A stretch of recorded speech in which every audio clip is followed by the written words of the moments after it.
warahmatullahi wabarakatuh.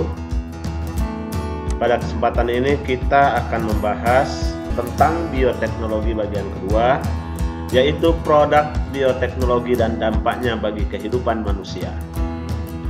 Yang pertama yang akan kita bahas yaitu tentang penerapan bioteknologi di bidang pangan, bidang pertanian dan peternakan, bidang kedokteran, bidang lingkungan.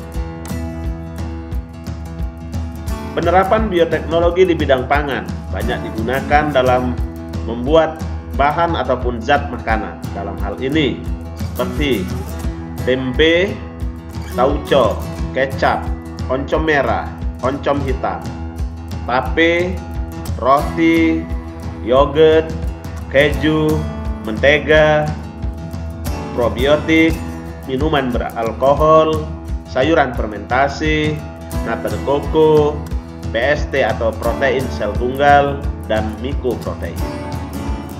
Tujuan dari pemanfaatan bioteknologi di bidang pangan adalah mencukupi kebutuhan manusia dalam pangan,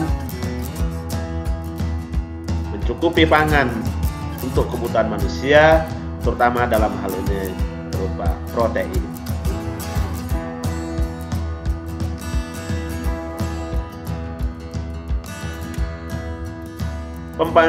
Pemanfaatan bioteknologi bidang pertanian dan peternakan. Pada bidang pertanian, adanya padi transgenik, bunga anti layu, buah tomat tahan busuk, tanaman kapas anti serangga. Pada bidang peternakan misalnya sapi perah dengan hormon manusia, kemudian bovin somatotropin, dalam hal ini adalah PST. Pada bidang kedokteran, pemanfaatan bioteknologi yaitu dengan memproduksi antibiotik, hormon insulin, vaksin. Pemanfaatan bidang lingkungan yaitu untuk menangani pencemaran lingkungan, misalnya untuk pemurnian logam, untuk mengatasi pencemaran akibat tumpahan minyak di laut. Berikutnya adalah dampak penerapan bioteknologi bagi kehidupan. Dampak di bidang lingkungan ternyata bisa berdampak positif dan juga bisa berdampak negatif.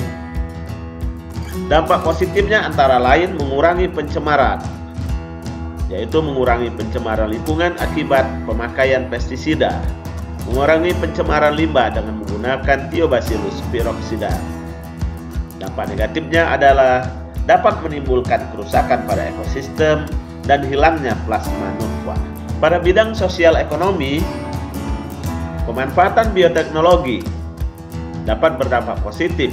Terjadinya persaingan untuk mencari tanaman atau hewan varietas baru. Sedangkan dampak negatif terjadinya kesenjangan sosial pada ekonomi. Terjadinya kesenjangan sosial dan ekonomi pada masyarakat. Dampak bioteknologi terhadap kesehatan. Dampak positifnya adalah adanya penemuan produk-produk obat maupun hormon hasil rekayasa genetika.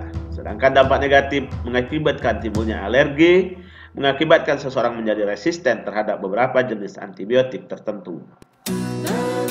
Sedangkan dampak etika dan moral, penerapan teknologi cloning yang dikhawatirkan akan diterapkan pada manusia dianggap merendahkan martabat manusia.